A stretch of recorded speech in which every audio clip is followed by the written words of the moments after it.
Ak dôjde počase k nerovnomernému rozloženiu medzier medzi susednými čielkami kuchynských výsuvov, dá sa to upraviť nastavením ich vzájomnej polohy. Ukážeme si to na výsuvoch Blum Legrabox. Na výsuvoch Antaro je nastavovanie podobné, akurát krytky zakrývajúce nastavovacie skrutky sú pri nich z vonkajšej strany. Najprv vytiahnite krytky pre prístup k nastavovacím prvkom. Na výsuve sa nachádzajú dve nastavovacie skrutky. Spodná skrutka je pre nastavenie horizontálnej polohy vľavo-vpravo a strednou skrutkou sa nastavuje vertikálna poloha hore-dole.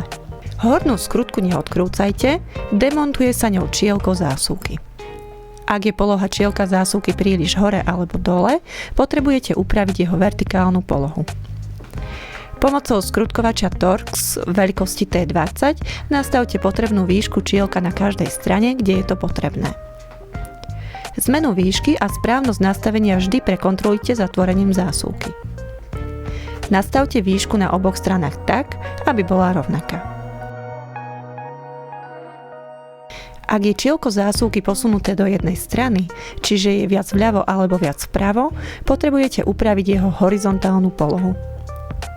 Nastavovacou skrutkou pre posun vľavo vpravo pootáčajte tak, aby sa poloha čielka upravila. Toto nastavenie robte o rovnakú veľkosť pootočenia súčasne na obidvoch stranách zásuvky.